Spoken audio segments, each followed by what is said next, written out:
Welcome back to another episode of the S.E.M podcast. Jack Bryce here again, joined by Zach Hewlett, and our guest today is Rhett Udy. Did I say that right? Udy. Dang it. Yeah. Hey, don't worry. I knew I'd get it right. I've been called Udy many times. Just call you Rhett from now on. So.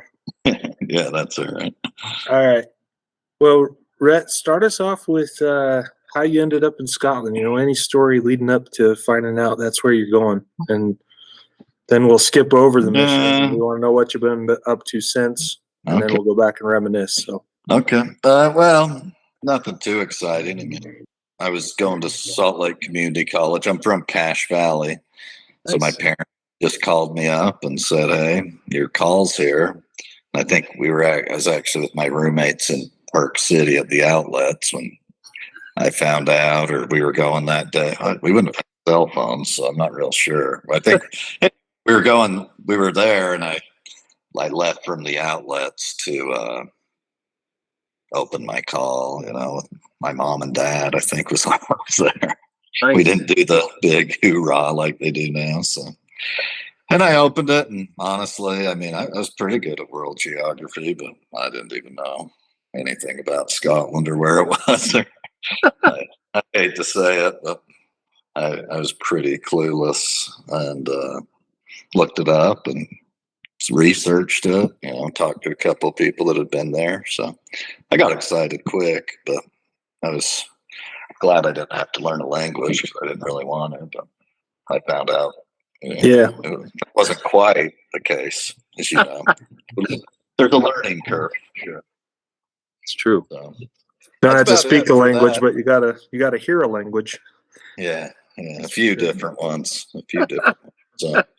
So yeah, I've been back for a long time. I got back in 2001, so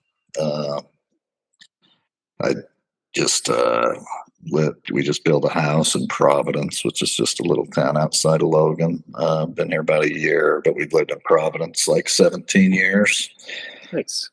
Three kids from 14 to 21.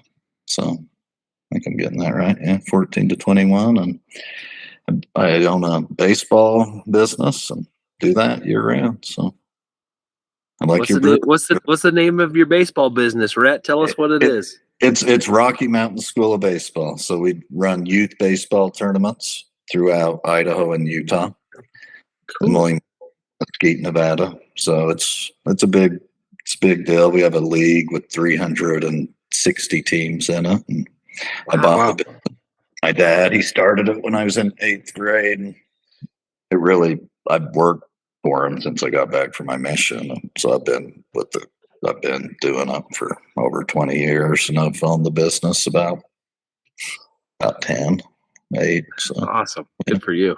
Yeah. A little different, but it's fun. What's your season like in Cache Valley? Because having lived there, it's not a big summertime. I mean, it's about now through maybe end of September. I mean, it's cold we play year round. When it's cold, oh wow, really? Heat, so we just try to go where the sun is. So yeah, I mean, we play year round, or the kids play year round. I don't play; I'm old, but yeah, it's cold in Cache Valley. It's very cold today, so we don't get the best springs, but we have good falls, I promise, and good summers. So it's true. I can attest. Yeah. Very cool. Yeah. What was your timeline when you got to the mission? You said you got home in 2001. What month? And was it? It was at first, 99 to 01, January. So January of 99. Okay, cool. Yeah. So went to MTC just for a few weeks. It was the Provo MTC. And you went to Provo? Yeah. Really? Yeah. So I wasn't the last to go to Provo, but I'd say about 6 months later they opened up Preston. Something like that. That's pretty cool. Yeah, you're definitely unique in that aspect. Nobody that we've interviewed on this has said that. So I'm the oldest. Yeah. I'll send you some older guys than me, but yeah, Provo's all right. I mean, I had heard horror stories. It was all right. The food was better than I thought. I saw a lot of buddies in there, so that part was good. My companion was from North Ogden. Mark Malin is his name. Not real sure what he's up to. But were you paired with someone that ended up going to the mission? Yeah, he was. Yeah, so he was Scotland. We were the only. Okay. Let's see. We were the only two in my district, and then there was one other that wasn't in our district that met up with us. His name was Grimshaw. I can't remember his first name. Okay, cool. So then we met up with the Englishman. So there were 4 of us that came into the mission at the same time as all. So yeah, our district in the MTC, I think, was all going to Tennessee or something. We were the only Scottish people. So yeah, it was good. I going through this. Gee, I must be old because I was trying to remember things, and I'm like, how do these guys listen to your podcast? How do they remember some of this? My memory is not that good, and I've been reading my journal last week, and I'm reading things, and like, this happened. I don't remember this at all. Usually you write in the journal to jog your memory, but my memory hasn't been jogging too much. Some of the things I'll remember, but most of the stuff I either remembered it before or had no clue what happened. So I'm only going to say you the stuff I actually remember. So it's cool. The memory is kind of a funny thing. But yeah, the only one thing about the MTC, I don't know if you know the actor Corbin Allred. We'd eat dinner with him sometimes. Mm-hmm. And yeah, you'd probably know him from like he's a big actor, Saints and Soldiers, and the other church type movies. But he'd like tell us, oh yeah, I was in Robin Hood Men of Tights. I was in a movie with Susan Sarandon, and I'm like, what in the world? But yeah, I didn't know if I believed him or not. But then my first flat, I had Adam McClellan, who was from his same high school, and he verified, no, he's telling the truth. And then I soon found out, yeah, he's telling the truth. He's even Lucifer in one of the Temple movies. So there you go. Very cool. So kind of funny. Never seen him since, but we ate dinner with him a few times. So I don't know. Do you guys want me to just shoot from the hip area, or do you have questions? Whatever you want to do. Usually we just roll through whatever you remember, areas, companions, kind of in chronological order. But. Okay, we can do that. If you want to interrupt and ask me a question, feel free. You got it. I don't know how long. I probably only can talk 15 minutes, and we'll be out of here. We'll see. I don't believe that, Rhett, because ultimately we've learned through this podcast that as you talk about it, some of those memories start to come back. Yeah. It may not be in chronological order at that point, but we still want to hear them when they come back to your mind. Okay. Well, yeah, I did, kind of put a little thought and think, okay, but what happened in each area? And it's fun. Some areas you remember more than others for sure, and mean more to you. And my first area was definitely that. I mean, I don't know if I remember it probably better than any area, which is funny because it's the first one. So yeah, I guess just being new. But I mean, same thing everyone else did. Same traditions. Go to the mission home. We slept in a bed and breakfast with. The elder was named Manning from England. I never really served around him, but and then us 3 Americans. And I remember the bed and breakfast really good, and thought, man, it was a pretty cool place. I've never done this before. I've never been out of the country, so it was definitely eye-opening. My trainer was Jason Stubbs from Spanish Fork. Pretty fit guy. Found out later he's like a pro bodybuilder before his mission, and I saw him shortly after, and he was real jacked. So nice. He was fit. We didn't exercise because I gained a lot of weight that first area. That's for sure. We should have.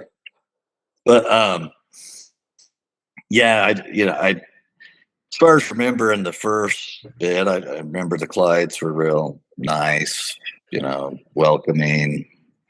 I couldn't really tell how serious they were initially, but you've heard about each of the mission presence, so definitely more, more straight down the lines, business like for sure, but definitely loving as well. I loved them. They were awesome. All I really remember is riding on the train. My first area was Greenock. I don't know if you're familiar with Greenock, but okay. It's an old shipping town. It used to be a big old port that's just past Glasgow along the Firth of Clyde. And, yep. I just remember riding that train and thinking, just looking around, I was tired too. I was straight from the U.S., so I had jet lag. Right. And my companion, Jason Stubbs, he's got his little memorizing thing out with the scriptures. He says, well, memorize some scriptures, while you're sitting here, you memorize some scriptures. And I'm like, kidding me? I'm tired. He's trying to get me to memorize scripture, so I thought that was crazy, but that's how he was, and he was awesome. He was a way hard worker, but that caught me off guard. But it kind of was like I remember it being a little frustrating, like, no, I'm tired, like, let me get my bearings here. So but Greenock, I still remember to this day, like, better than most things from Scotland. That first morning I woke up from our flat. Our flat was right on the Esplanade, and the Firth of Clyde, big old river, was right in front of my window. I mean, awesome flat, like amazing view. Like, it was a cool flat. And I looked out that window and I thought, where am I? It was a really cloudy day, just really low clouds. You could just barely see anything. And I'm just like, where in the world am I? What am I doing? I really got myself in. Not in Utah anymore. Felt that way, but it was a little overwhelming. Like, I just couldn't believe it. And then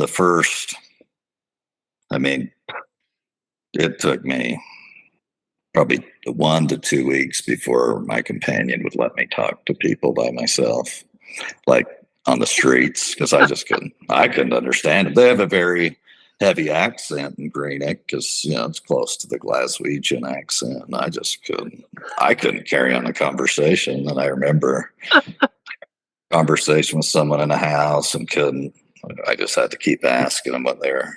So he gave me a little time to talk to people along, which was probably good. I was probably scared anyway. But you're not alone in that, Rhett. I can tell you right now, like, all of us had to have a little bit of that acclimation time to understand what was coming out of people's mouths. Yeah, especially depending where you were. Some of it's real yeah. Right. But I was thinking about the experience in Greenock, and there's just so many crazy things. I thought, man, I really got baptized by fire in Greenock because it's kind of more of the bizarre areas. Have either of you guys been there? Never been through there yet. Johnston was the closest I got. Yeah, in the same zone. Yeah.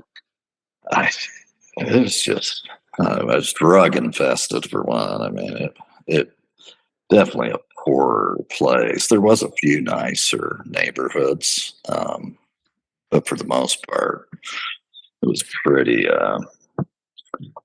rough. But I really got to know their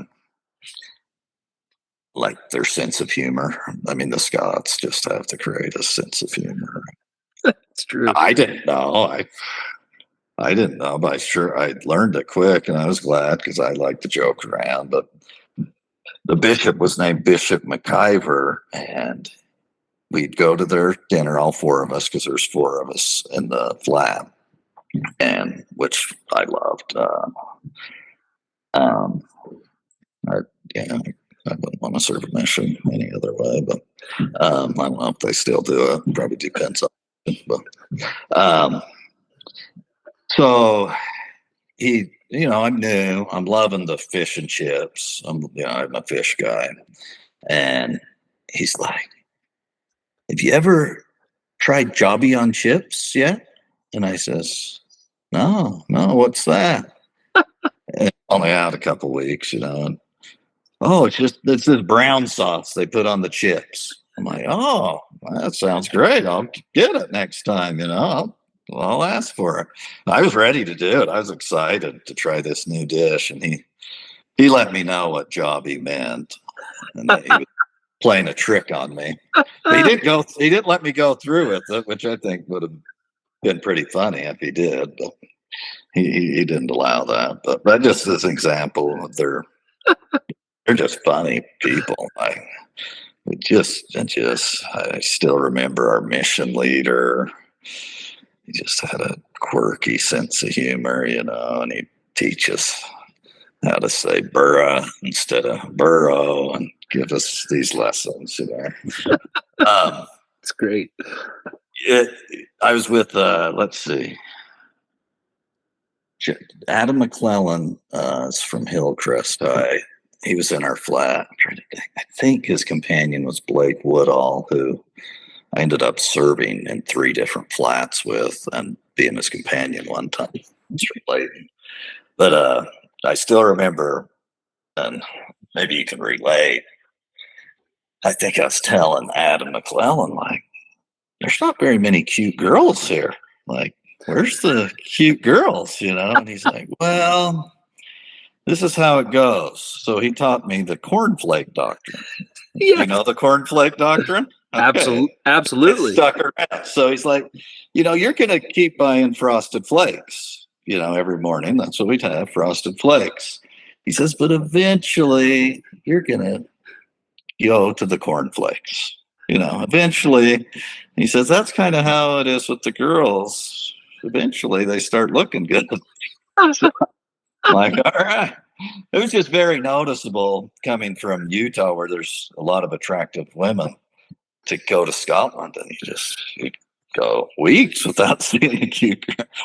That's kind of, I don't know. Matt, we shouldn't have shared the cornflake doctrine. Might have to cut that out. You're not the first. Because there are cute girls.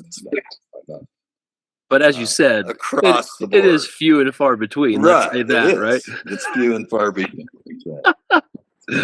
Oh, so good. So that's one thing I remember. We had a good time. I mean, what was, was shocking. I don't know if it was like this when you were there, was I think every area we played football every Saturday.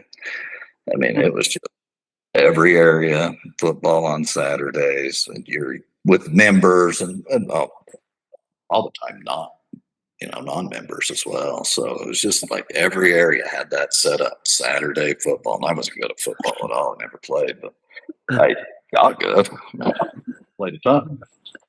So that was definitely a big part of every area, really, some more than others. But trying to think. I said there's a lot of drugs. I still remember being in this house. I think it was in Port Glasgow, which is a little town outside of Greenock. I don't think it was my area, so it must have been on exchanges. And we're teaching these guys our age. They're about our age, maybe a little older. And we're surprised they're wanting to listen, but they're listening. We're teaching them. But in the middle of the lesson comes their drug dealer with their little bag of drugs, and they start shooting heroin. I assume heroin. They're shooting something up right in front of us. So oh my gosh. Okay, well, that's a good ending point there. We excused ourselves and let them be on their way. But that was just to give you an idea of what it was like. And, they were nice to us, but as soon as the drug delivery, we did exit. So eye-opening as a 19-year-old. Oh, yeah. mean, that's just one of the many wild stories. Greenock was just, there's more stories from Greenock for whatever reason, but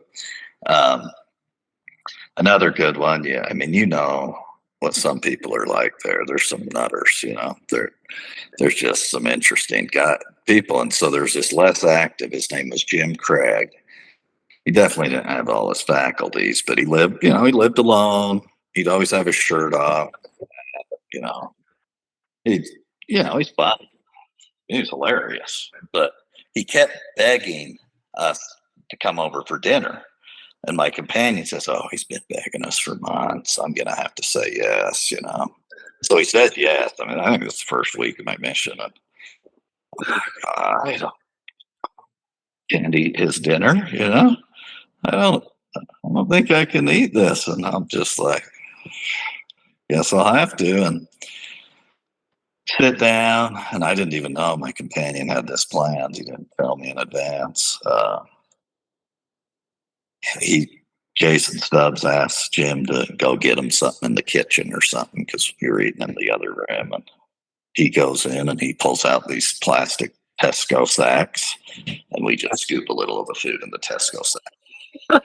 And so we send him in there about 3 different times, and we scoop all the food in the Tesco sacks. We took 0 bites. Oh my God. Which was good. We didn't, you know, there could have been some health issues there for sure. You didn't want to eat his food, I promise. Oh my gosh. It's the only time I ever did that, and never really felt a need to do that, but it was not sanitary. His place was not sanitary. He was not, nothing was sanitary.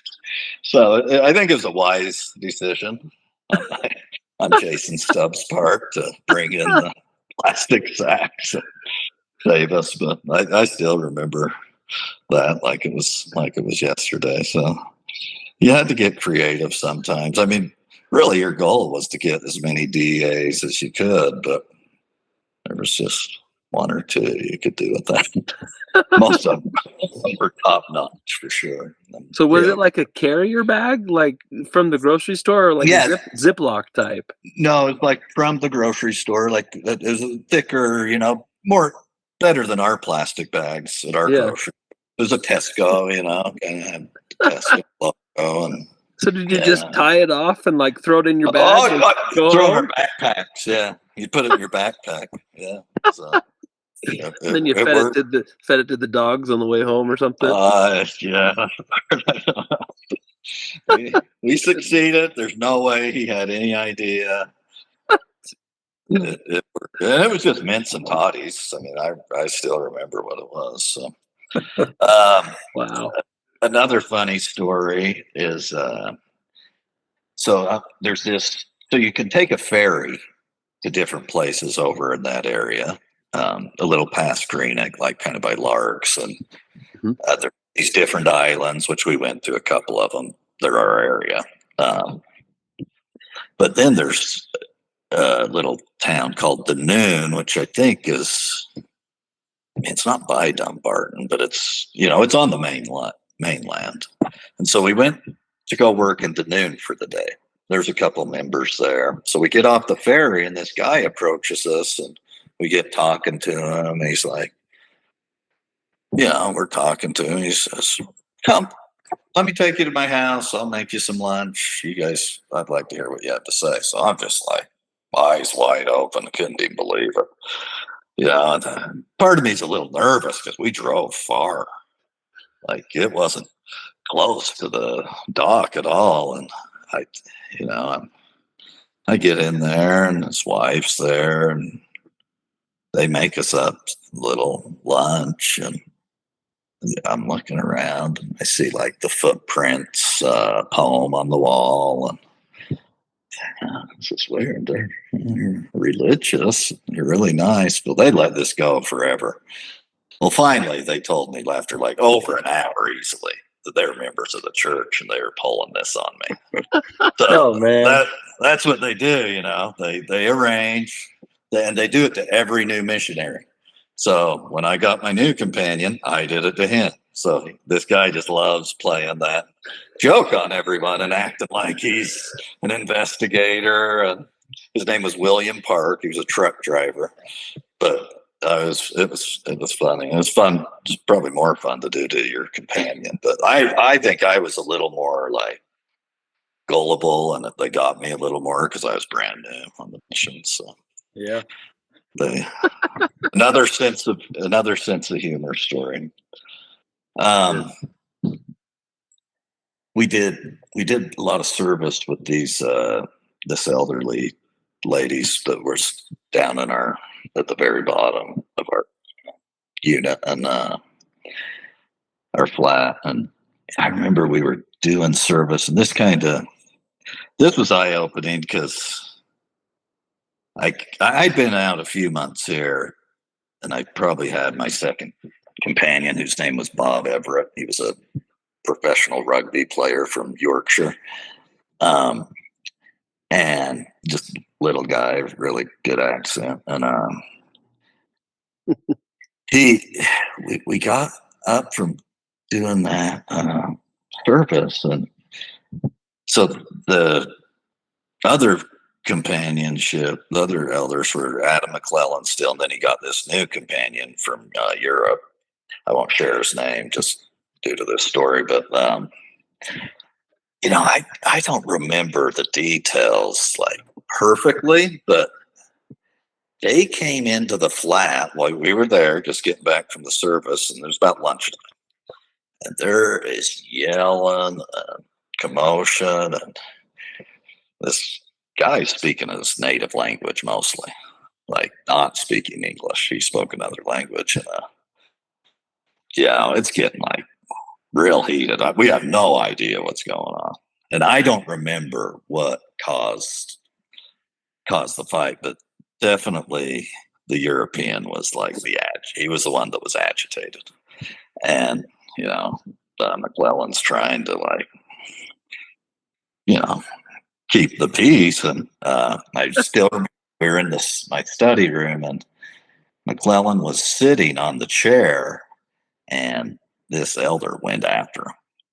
Well, I mean, McClellan's a big guy. He was a big guy, two big guys, and McClellan just picked him up and slammed him into the wall, and he was hurt, and that was it. And that was the end of it.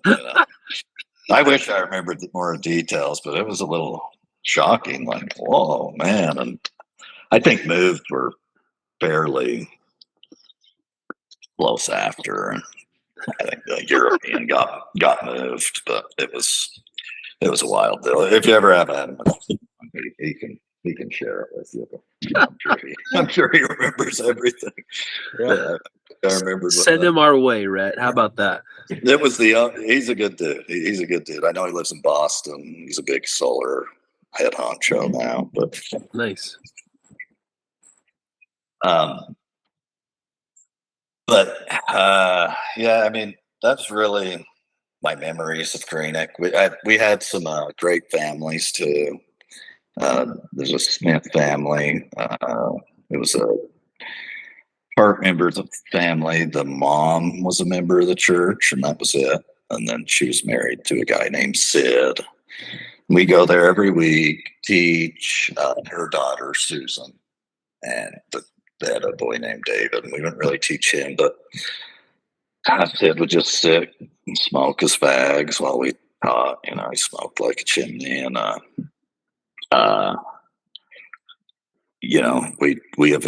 we baptized Susan. I've got to go see her. We went back. I think it was 19, right before COVID. I took my oldest boy back, me, my wife, and my oldest boy, and we visited the Smith. And so it was fun to see him. She had like a 14-year-old, and wow, life had changed, but it was great to see them. So I got really close to them, and I kept in pretty good contact with them. And I remember there's a lady named Avril Rowe, which I'm sure she's passed by now, but she was just the cutest little lady. And we'd go there every week too. We had a lot of standing dinner appointments, and she'd feed us a curry or something. Very cool. She was just, just would she'd take the mick out of the elders. And that's all she'd do for a straight hour, just laugh. And, I mean, it was just, I learned the Scottish humor real quick. So I definitely in that first area, they all have a sense of humor for sure. So how long were you in Greenock? 5 months. 5 months. So that's probably my longest area, honestly. So Okay. yeah, I really liked it there, and we went back there. I took my boy back there, and I've gone back to Scotland in October. I'm taking my other 2 kids. Nice. Found a deal. We're only there 5 days. We're doing London too. So, so then I went to Urban. I was only here for 3 months. Have you guys been to Urban? Familiar? Nope. Wow. No similarities. We're not helping you out. Yeah. Sorry. I mean, it's our flat was right in the city center. I mean, most of my flats were so right in the city center, right above a chemist. Awesome flat, way nice, way big, and you just come out and you're right in the town. I mean, we'd always go through the mall. There's the mall. We were right next to the mall, and so we'd go through the mall, across the bridge, into the neighborhood over there. We didn't have a car, so we walked everywhere. Spent a ton of walking, and so we'd always hit Greg's every morning because that was just so convenient. I remember there's an Iceland across the street. I mean, we were just right in the middle. It was a great ward. It was a really great place. It's right on the ocean. Yeah. So we would go every Monday and pick up the gross things on the beach for service for an hour, and then go grab McDonald's Sundays. That was like the tradition. Nice. So there was 4 of us in the flat. I was with Thomas Hood. Probably only 1 move, I get, or maybe 2. Then I was companions with Blake Woodall, who I had already been in a flat with in Greenock, and I think we were probably only together a month. And he's out of Layton. I do remember he's a funny kid. He was really like stoic and calm, and probably couldn't get excited for anything. But a couple of funny stories with him. One, we were in this horrible area. I wish I remembered the name of it. It's just the worst thing you could think of.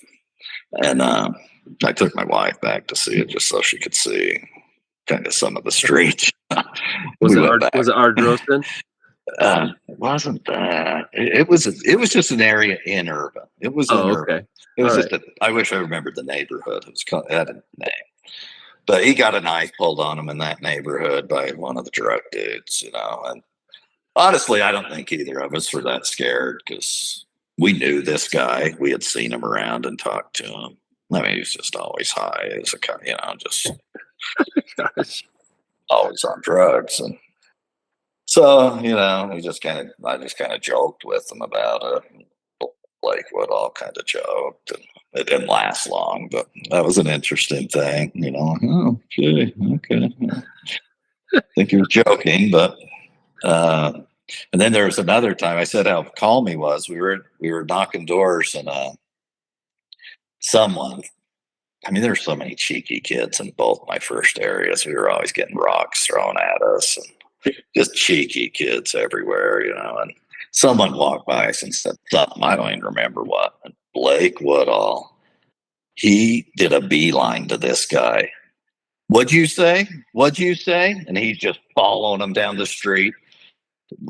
Getting in his face. I guess he just had enough that day, I'm like, whoa, I didn't think you had that in you, He must have all bottled in because I just couldn't see him doing that. But I guess it's a bad day. I can't remember. But yeah, I don't think teaching. I think we did have a baptism in that area, but it was some random girl that I think like my companion or something, but so not a ton of. I feel like we taught a ton there, but great members there. While I was there, Richard G. Scott came and spoke to the entire mission, so we got to go to Edinburgh and all. Cool. Meet I guess he would come to Scotland every single year. His wife had passed away long before, and so he was alone. And he was a painter, so he would go to the Isle of Skye and paint for days every year. So cool. That was interesting to learn about him. But that was cool to meet him. I still remember him looking. He'd look every missionary right in your eye when you shook his hand. Yeah, almost melt you. So you'll remember that well. So after that, I went to Aberdeen. So I was there 3 months. I was only in Aberdeen 3 months too. But like, just blessing to have 4 men in a flat. That's all I'll say. This was the area where it was key. So I was with Greg. I was with the other companionship was no, I think there was someone before Greg Paxton. I can't think of his name. I can see his face. So you had Elder Headington, Nathan Headington, who Aaron Jones talked about a little bit. So he's from the same place, Merthyr Tydfil in Wales. Yeah. And I mean, did you guys ever serve around Welsh? I mean, they're crazy. The Welsh are crazy. You can't understand anything they say. He called everyone boss man. I had never met anyone like this guy. He's like, he was out there. Like it was like awesome, because he livened everything up, So you didn't, I mean, Aberdeen's kind of a depressing place, really. It's just so dark and granite and gray, and so he helped us have fun there for sure. Stockham, I think Stockham was his companion for one move, and then he trained Greg Paxton, who you've had on, in that Aberdeen and in that flat. So we had a ton of fun. Aberdeen has a ton of missionaries, so it was a fun area. I don't even remember, like, if we taught anyone, I don't remember. It was all like less active work. That's the people I remember. I don't remember ever. I mean, I was only there 3 months, and one of my companions didn't want to work, so that's probably why I didn't teach anyone. But yeah, it was fun. I remember we'd go to the ocean, we'd go play rugby, and I think there was 8 elders in the city, so awesome people there, tons of different people. I do remember teaching a lady from Brazil, and her husband worked on the oil rig, so we only could go teach her when her husband was working, which was a lot. He was gone a lot on the oil. So I remember teaching her quite a bit, and she was quite interested. But yeah, it was trained. What was that place called? There was a Dandy's Donuts. You ever heard of Dandy's Donuts in Aberdeen? I don't know that I do. That's crazy. Did you guys serve in Aberdeen at all? I did 6 months my mission. I think it closed down because when I went back about 5 years after I'd been home, and it was gone.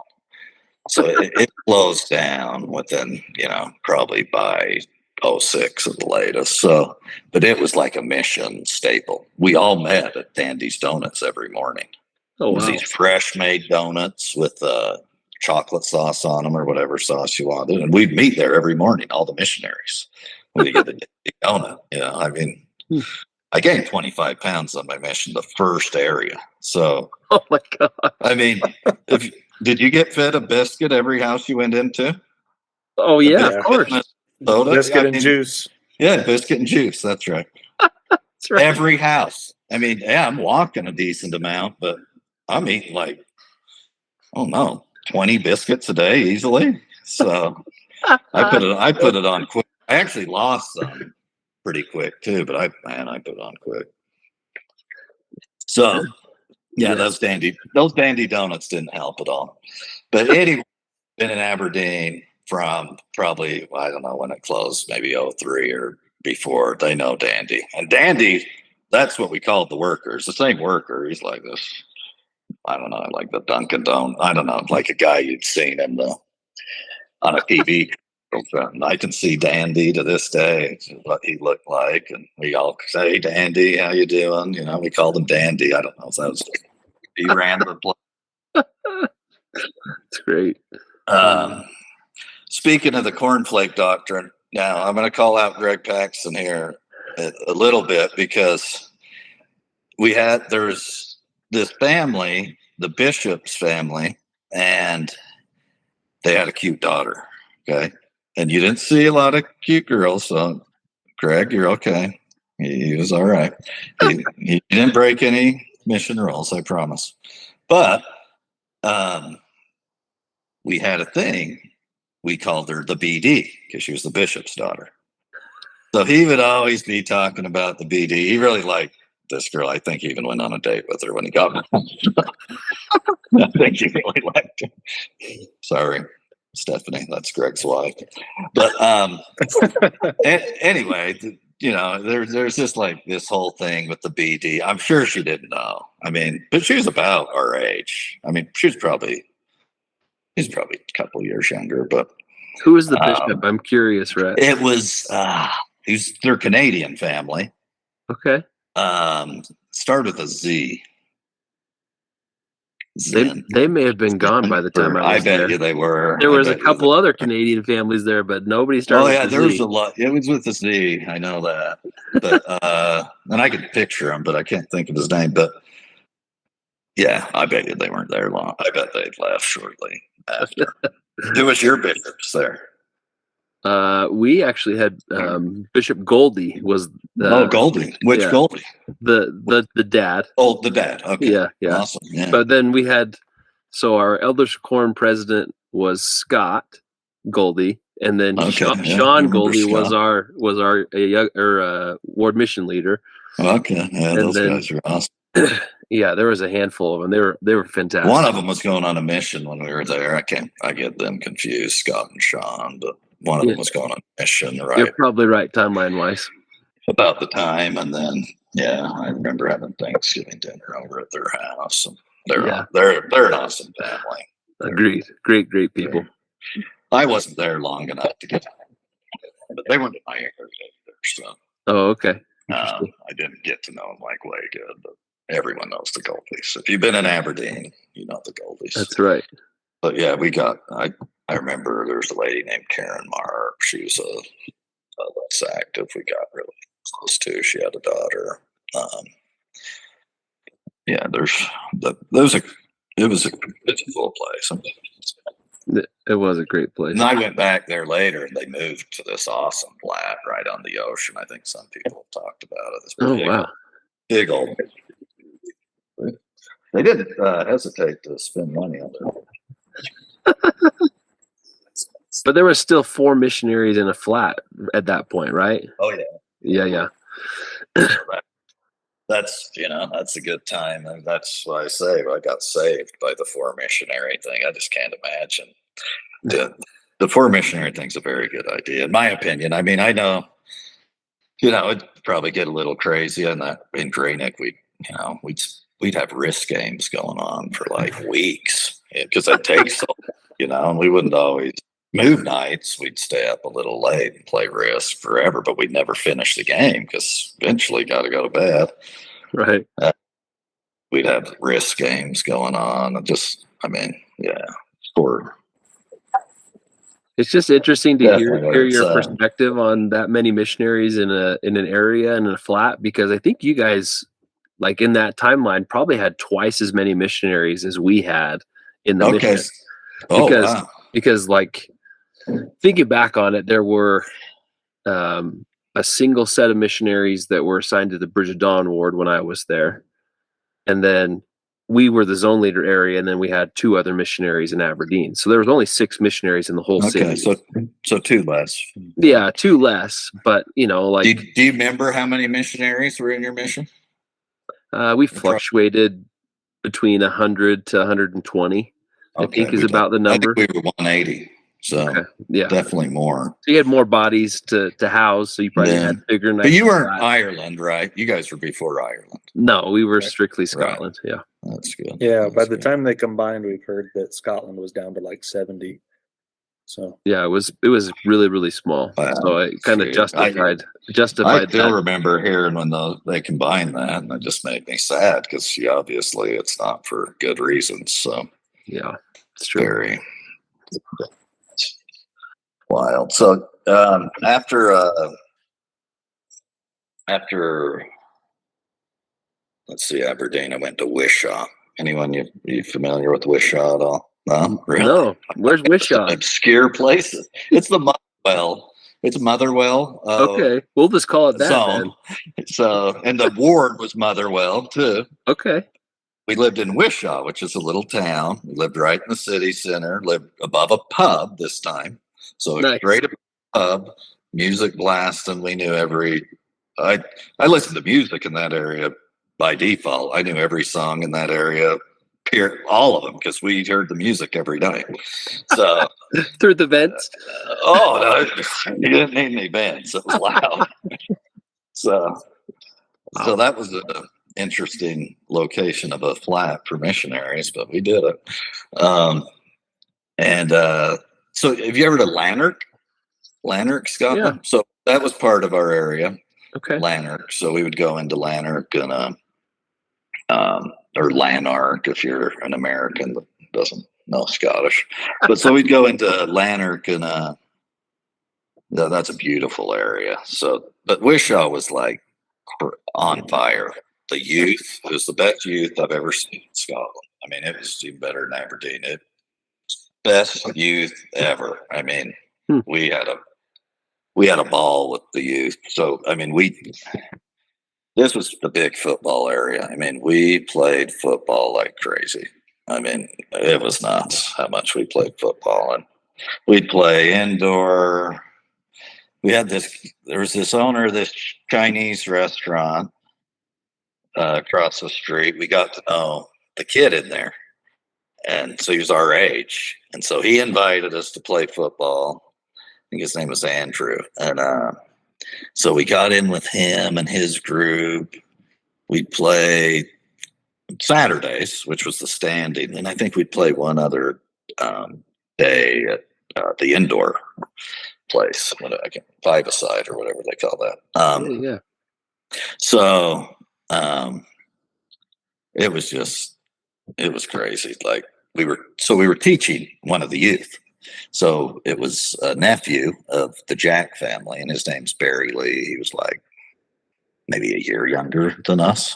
Mm-hmm. So we got really close to him. A ton of his family was members of the church, but none of his immediate family was.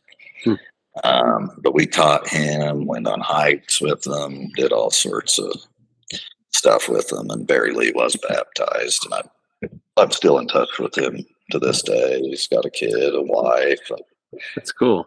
I'll see him in October when I go, but I saw him, 5 years ago. I went to dinner with him, but yeah, he's just awesome. Scottish, typical Scottish guy. He has ginger hair. He's just a really cool dude. And everyone loved the youth there. I mean, I think there was a family named the McKees. They had 3 cute girls, and these girls were actually really cute. They weren't the cornflake type cute, but everyone knows the McKee family. If they've been in Motherwell, they all know the McKee family. The dad, mom, just awesome family. I mean, this really was my favorite area. It was just, if I had to pick an area, this was it, which was funny. It's the closest I got to Glasgow. I never got any closer. And who was your companion? It was just, so I had Tyler Peterson from Blackfoot and Riley Cook from Colorado. So he had just left Sterling, and Paul Williams replaced him there. Well, it didn't take me long to realize this guy had a serious crush on this sister missionary from Sterling. It took me about a day, So he made pictures. I mean, it's like they were together all the time, And so her name's Sarah Smith, and I'm sure they're fine. But this isn't a secret. They're married now. So it's amazing. But yeah, like it did not take, oh my. And I had served with Sarah in Urban. She was one of the few sisters I knew. Like I rarely served around sisters my whole mission, but I knew Sarah through in Irvin and knew her really well. I'm like, yeah, I know Sarah. I know her way good. So, yeah, I do too. So it was real obvious he had a thing for Sarah, and by the end of the mission, the whole world knew it. I mean, it wasn't a secret whatsoever. They did not keep it under wraps.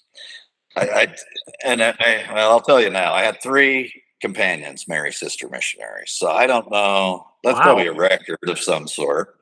But he was definitely the most vocal about it and not hiding it at all.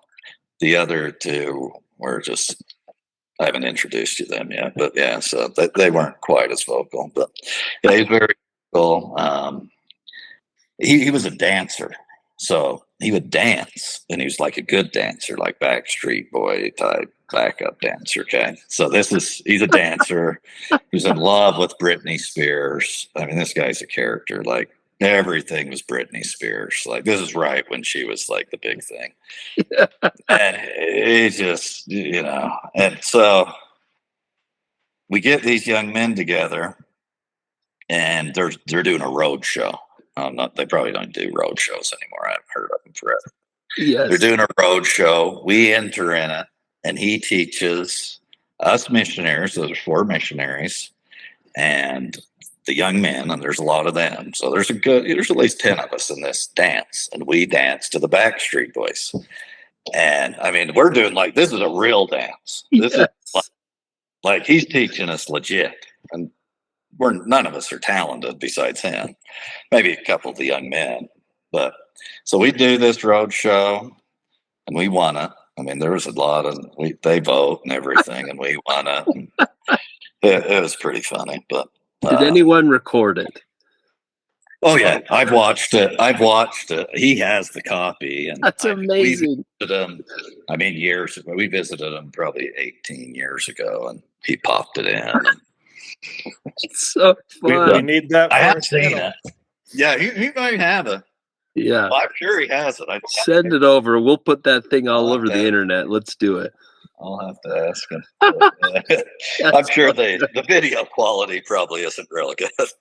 It doesn't matter. It shows the fact that we were from the 1900s, right? Yeah, for sure. So yeah, I mean, we just had fun with these young men.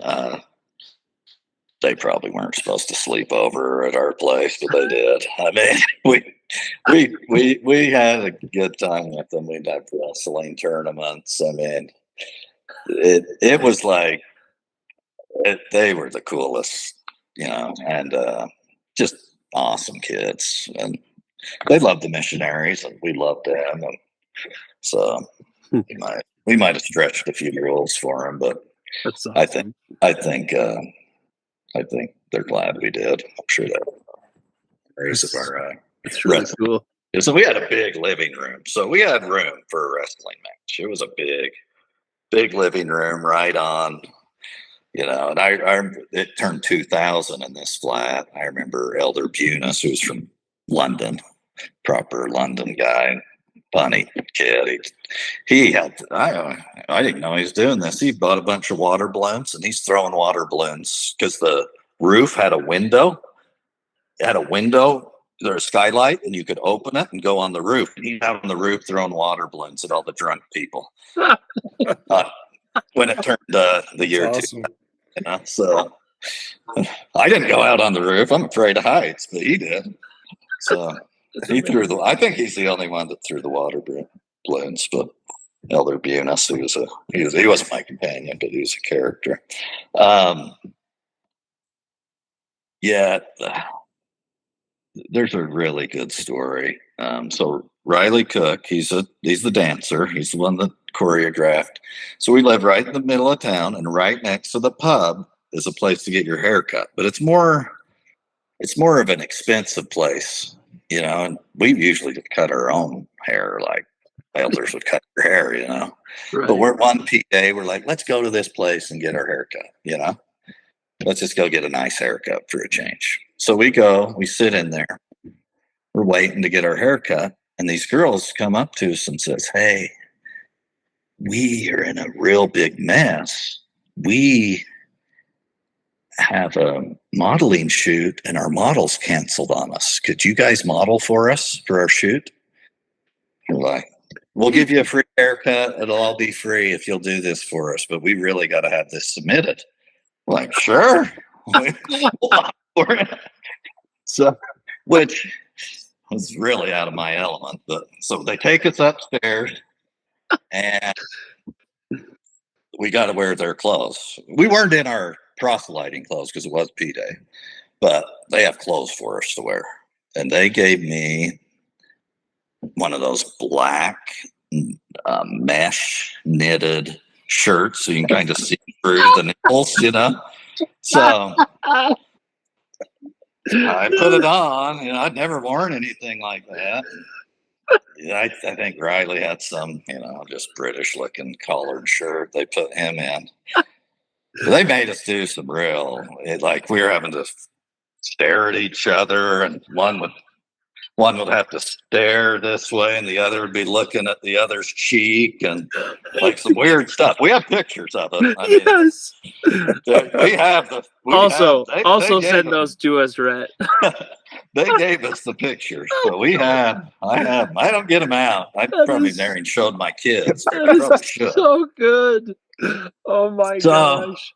Yeah, we're like, and they're like, oh, we'll send you the pictures. We'll let you know and how we do. I don't remember the result of their competition but they were like really happy with us. They're like, oh, you saved us. You did so good. But there was a caveat.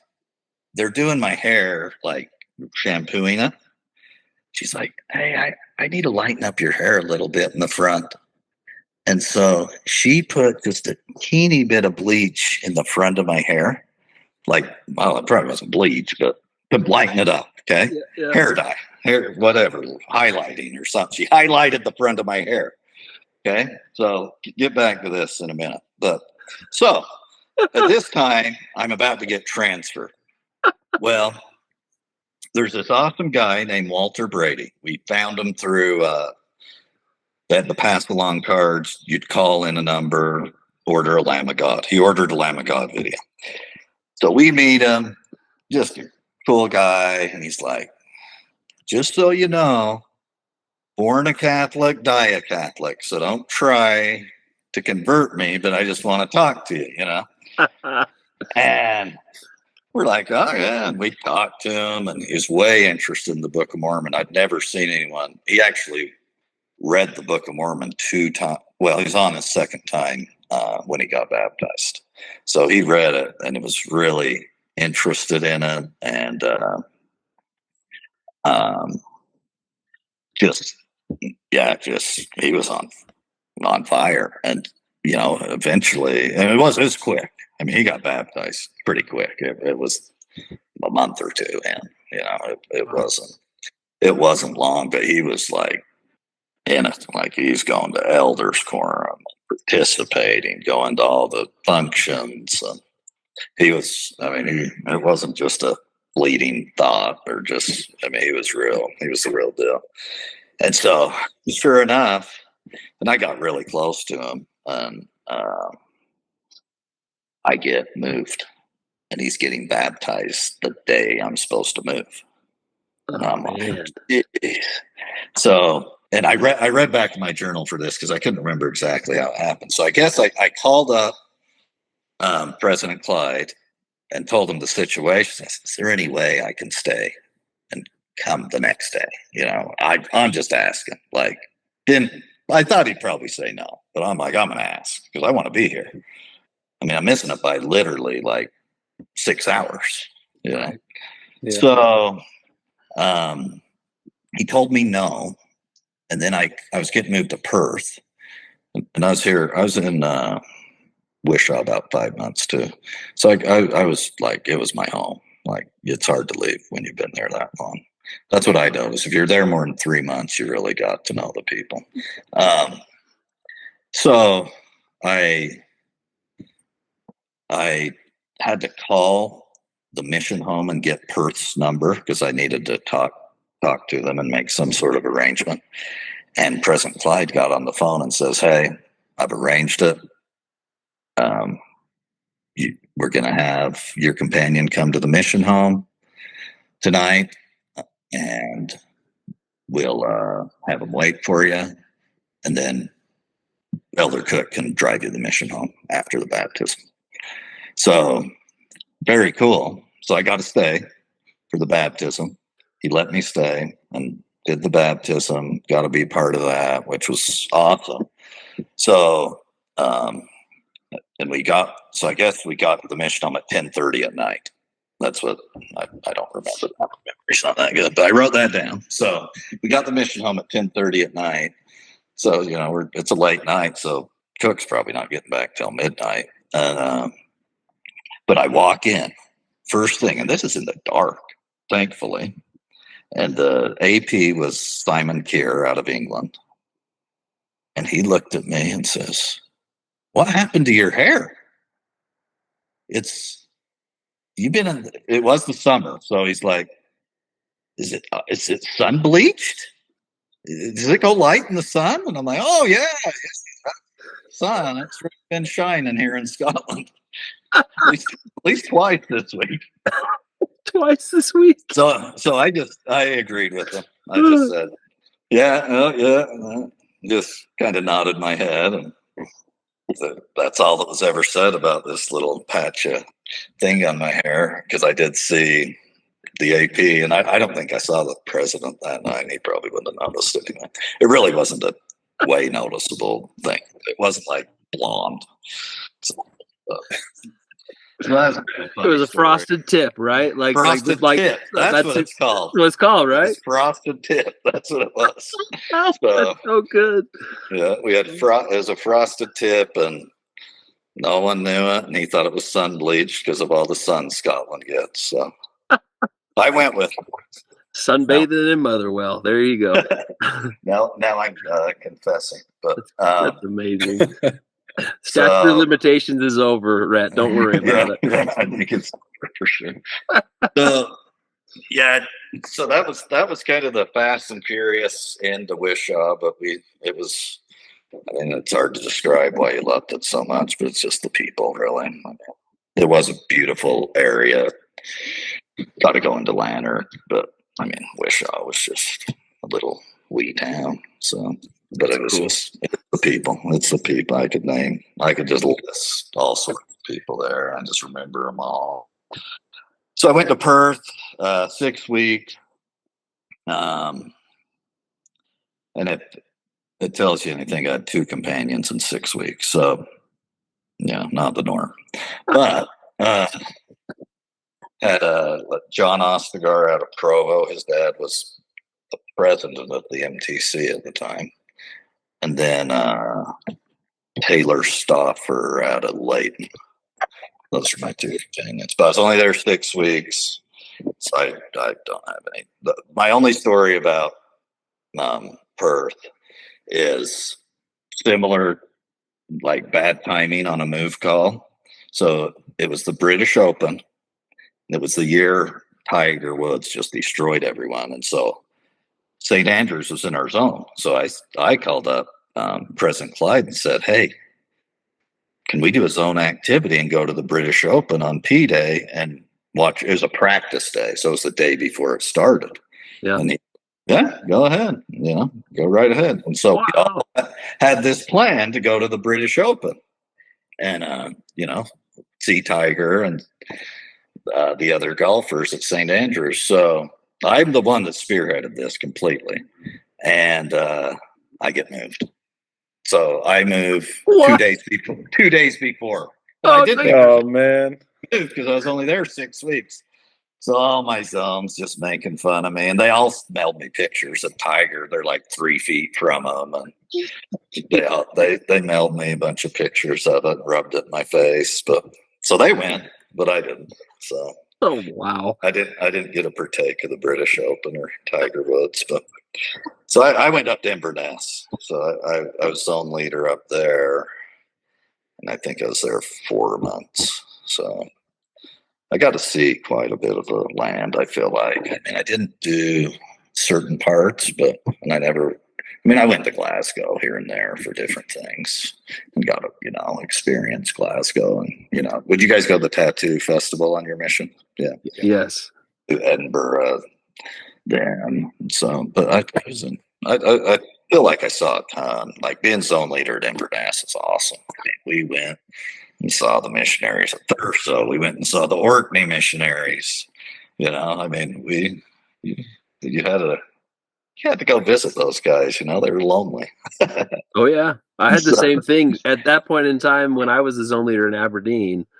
We had the Stornoway elders that had just been landed there, and they had a greenie, and we're like, we have to go visit them. Yeah. So we took a 4-day trip and went out to Stornoway. It was awesome. Oh yeah, I'll never forget Orkney. I got sick as can be on that. Oh really? That North Sea is brutal, but. Did you take the short ferry from Thurso then? Is that how you got there? Yes. We went to Thurso. Yeah. How long was that ferry ride? I don't think it was all that long. I mean, a couple hours, but I don't think it was. I just remember being really sick both ways. And I get seasick. Yeah. Probably the first time I had. But I took a fair amount of ferries on my mission just because I was around those types of areas. Sure, yeah. With the islands. I went to several islands in Greenock. So, but yeah, the Inverness was awesome. I mean, if you guys have been there, have either of you been to Inverness? Been there, didn't serve been there. Didn't serve there. Been there for sure. Yeah, it's an amazing place. Awesome members. The city. I mean, it was pretty awesome there. Yeah. I was only there 4 months. I was with Josh Melvin from Nevada. Our biggest highlight was we got up one P day real early, and we actually had someone we were teaching right by Ben Nevis. So Ben Nevis is like near Fort William. So It's nowhere near Inverness. It's a jaunt. You're the other side of the lock. Oh yeah, wait, and then some. And so we would have left, I bet, at 6 a.m. to hike Ben Nevis, because Ben Nevis is like a 10-hour deal. Long time, And so we did Ben Nevis. That was awesome. That's something I'll never forget, with their peanut butter and jam sandwiches, and that's about it. Some water, Wow.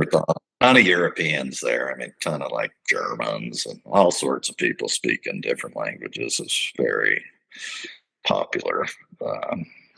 So we made that. It was a pretty clear day, which I was nervous about. I'd hate to go all the way up there and not be able to see it all.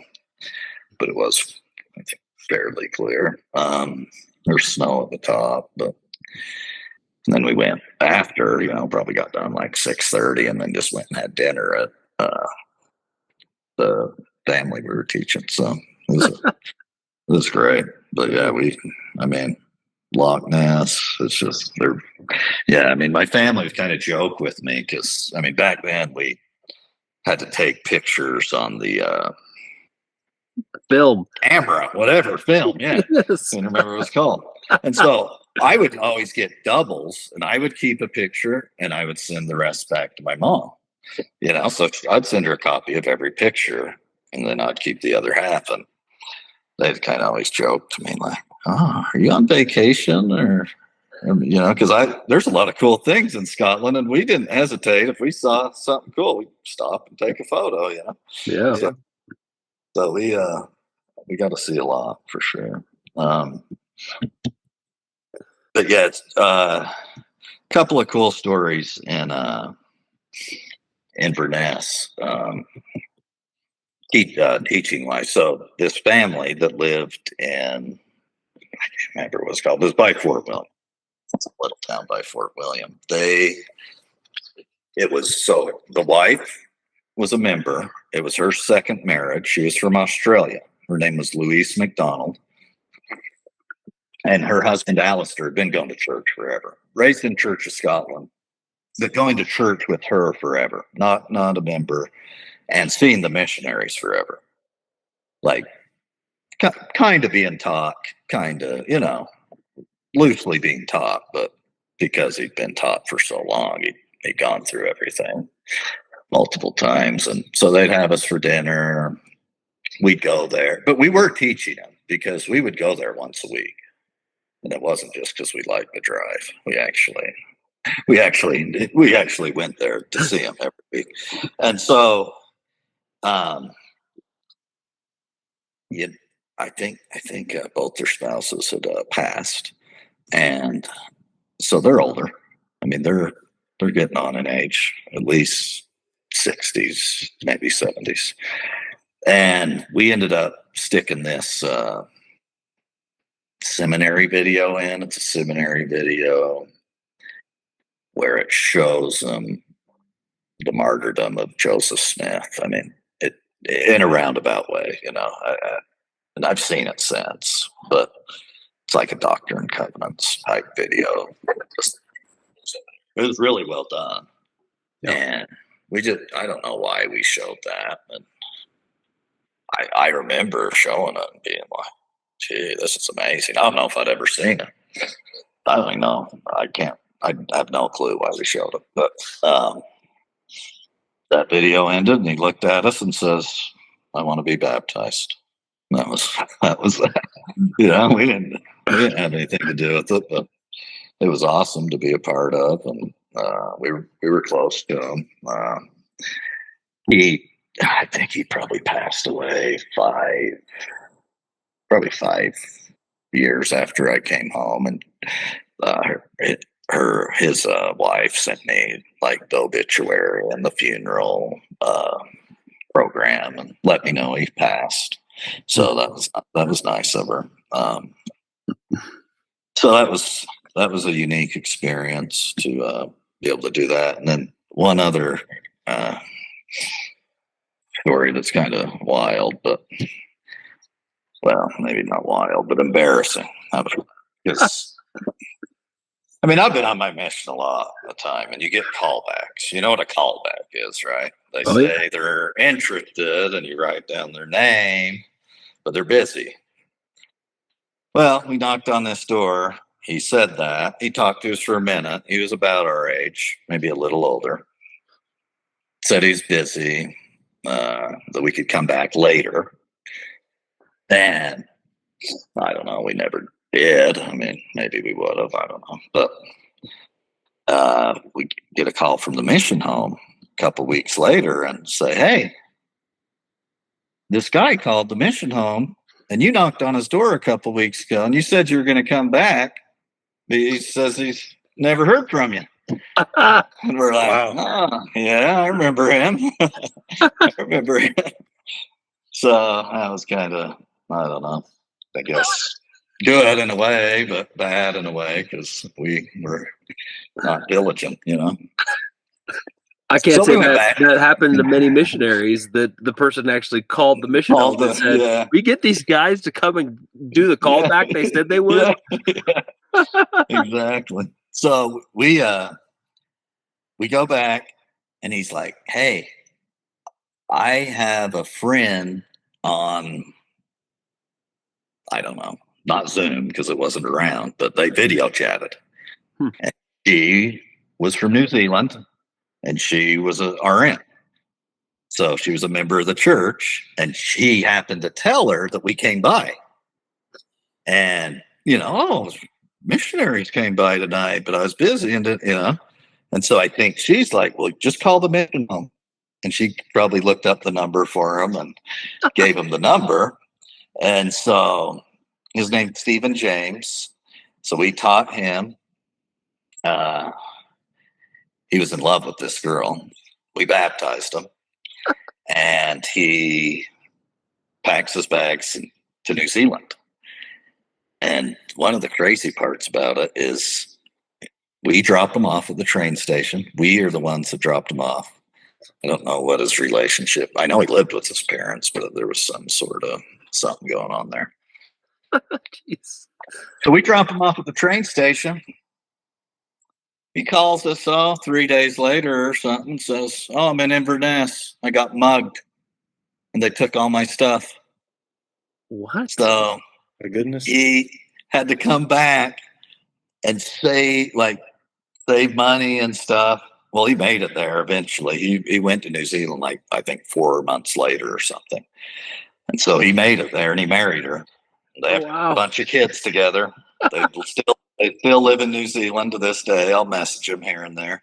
But yeah, he made it there. But I do remember he definitely got mugged. And that was a weird, and I can't remember where exactly. I was gonna say, where would he have gotten mugged on? Like, when he got to Glasgow or something, or?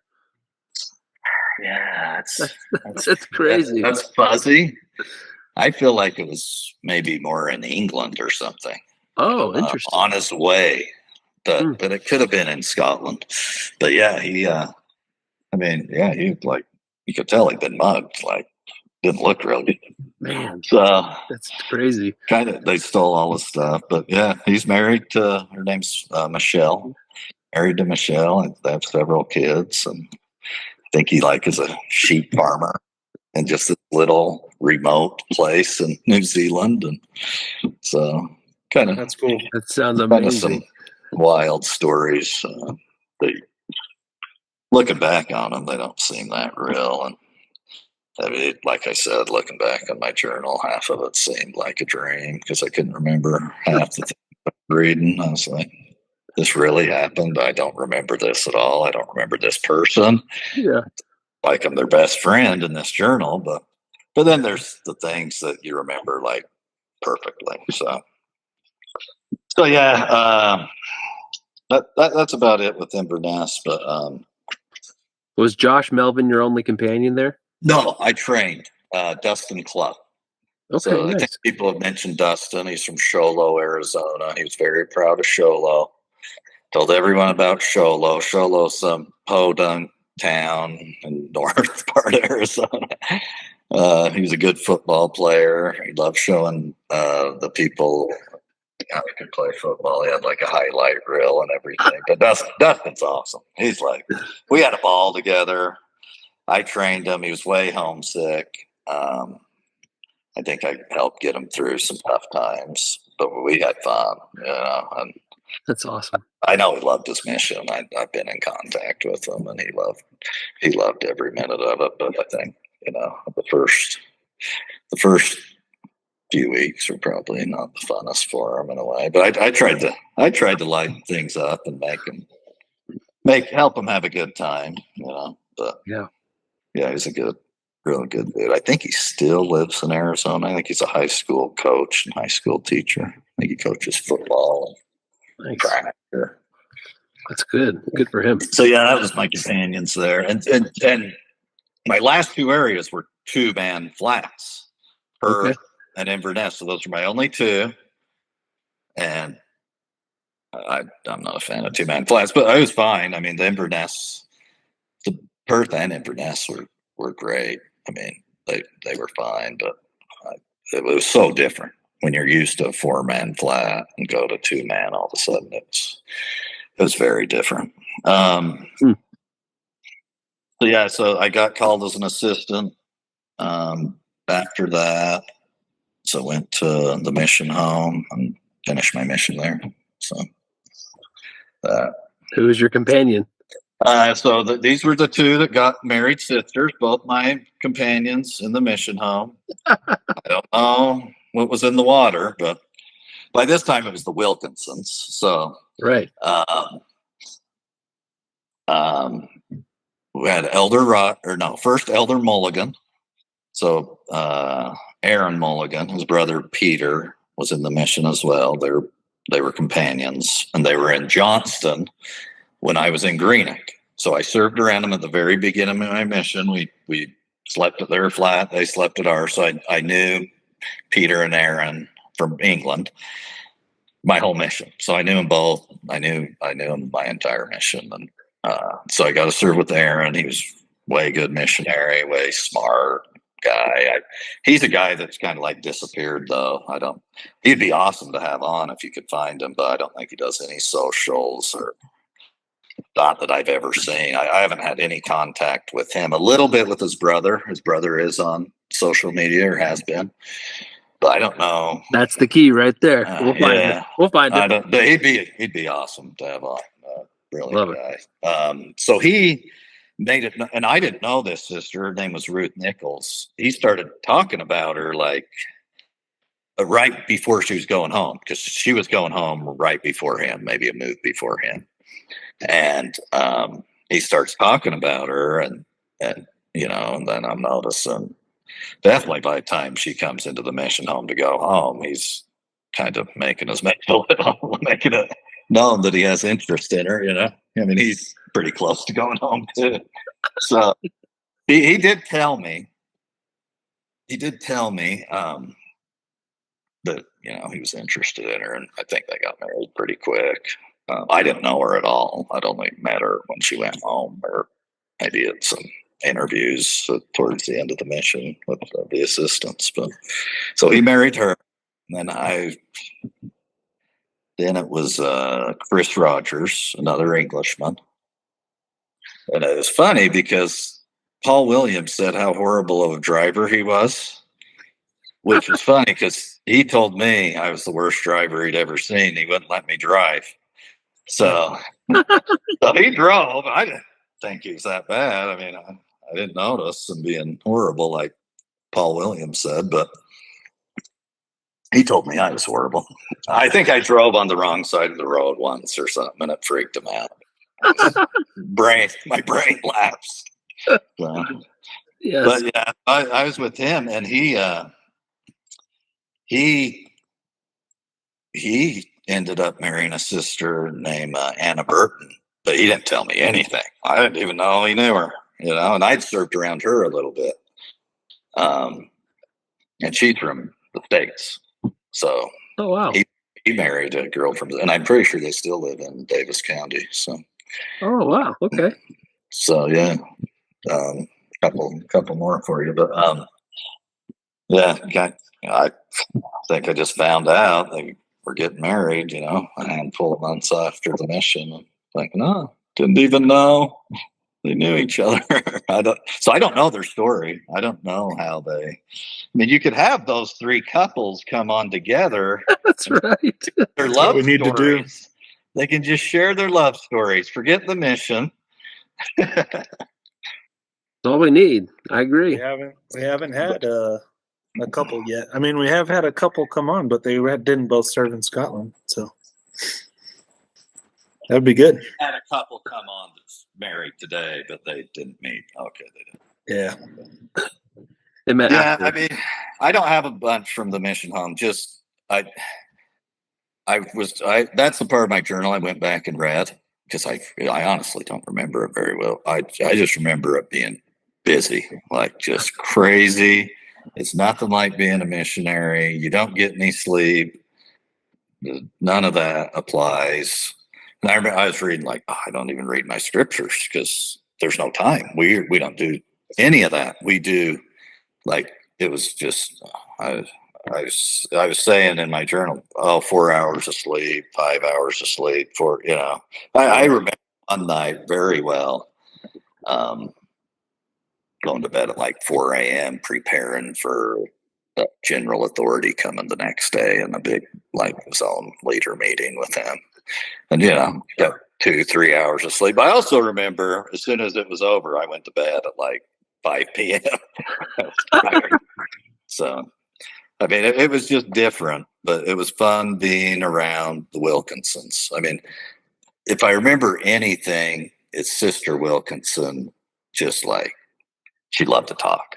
Like you were her son for the, you know, her replacement son. She had a lot of sons. So she loved to talk with us. I mean, even if we didn't have a free minute, if she wanted to talk, we talked, you know, and we would talk to her for a long time and just talk. And she liked to talk. I know she was just so, you just felt at home, you know. We'd have Pizza Hut every Friday night if we were in town. That was like tradition. They get Pizza Hut for all the office people. And I remember that tradition. They're BYU people, so I remember President Wilkinson saying, "Hey, I'm going to invite you over to the BYU bowl game. You want to come watch it with us?" "Oh, yeah, we'll watch it." We'll watch it. Yeah, so there's some perks for sure. Definite some perks. I think it was Lavelle Edwards' last game ever coaching, so that was, I think, maybe how he excused it. This is Lavelle's last game. You got to watch it with us. And he knew we were sports, or I was a sports fan, so yeah. So I do remember getting to go. There, I think people have told there's this door that like goes into their living room that's in the flat there, and so it's kind of funny because it usually was locked, but it was, he would open it sometimes, so you had access to their place once in a while. But yeah, it was. I mean, really, the benefit is you got to go. You went to every area in the mission. You covered the whole mission a couple of times, like once each move, really. And so I got to go back and say hi to my friends. That was probably the best part. But you didn't teach. I mean, you taught. You teach if you're other people that you didn't know. Going on exchanges, but you didn't have an area. I think they did change that eventually. Yeah. But it was fun. We went. I was with Elder McEwen.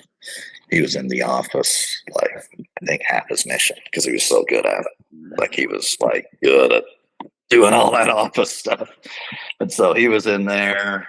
Elder Frazier from Vegas. I remember one night, it was a P day, we had nothing to do, which was rare. We went to the Scotland USA rugby match at that big Murray Arena or something. So cool. That was kind of fun. I think Scotland really whooped the US, though, so I do remember that. But yeah, I know there's not. I mean, I like being in Edinburgh. I'd never been in Edinburgh. It was fun to learn it. And when I went back 5 years later, I drove right to the mission home, which I was pretty impressed. But then when I went back 13 years later, I think I couldn't find it. I had to look it up. I wasn't quite as good.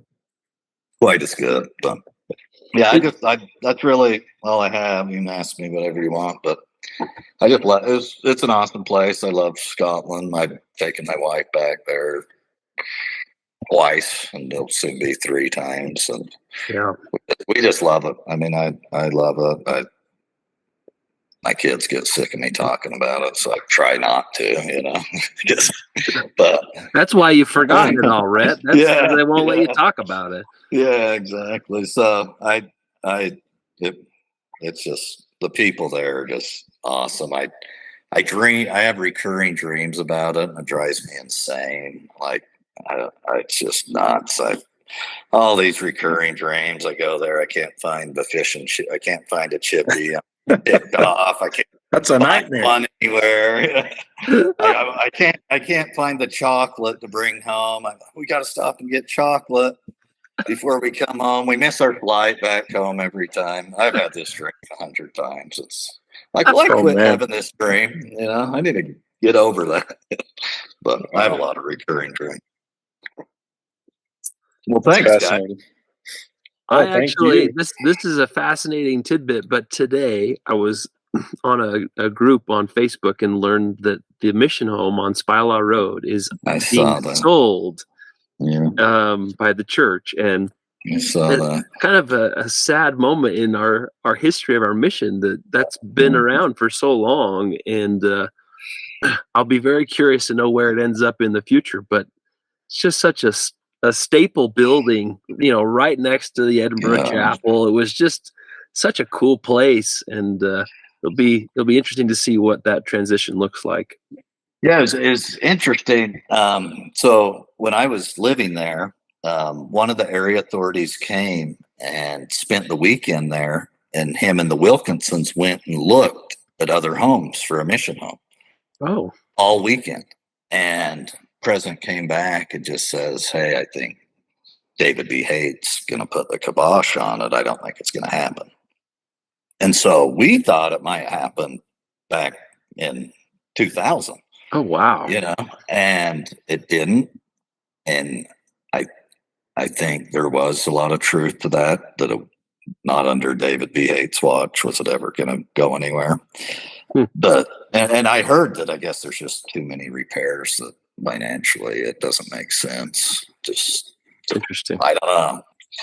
It's sad to me. I wish they keep it, but yeah, I don't know where they're going to go instead. There was people arguing on Facebook that meant the temple was going there, but that seems like a far cry to me. Yeah, I mean, we need a little bit more space than that. Come on. Yeah, doesn't seem like the right.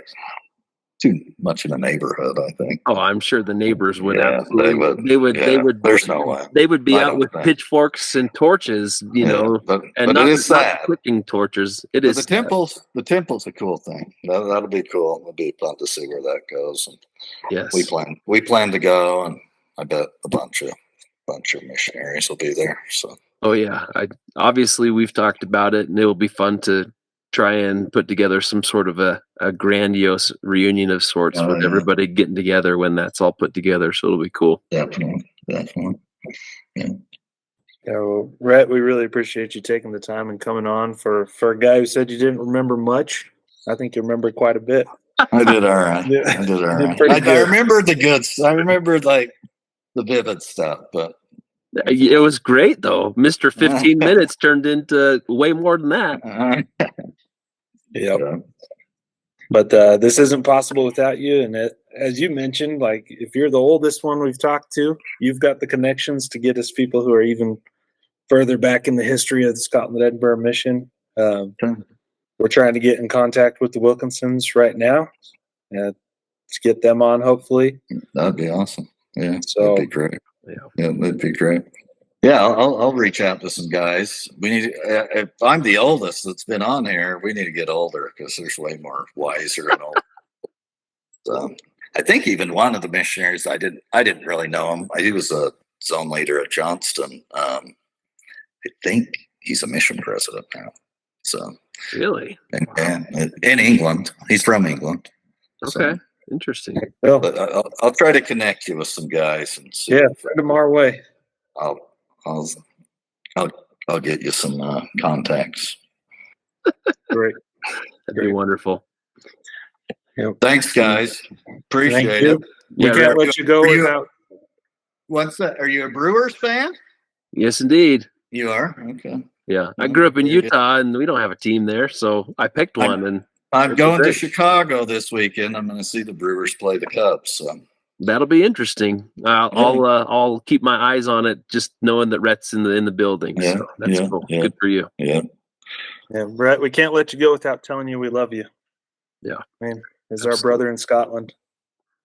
There's a strong tie there between all of us. No, I think so, for sure. Anytime I meet someone that served in Scotland, which I haven't very much, it's awesome.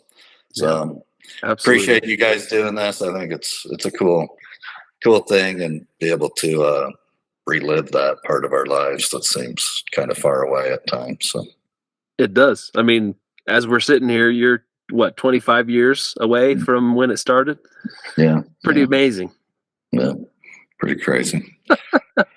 Pretty crazy.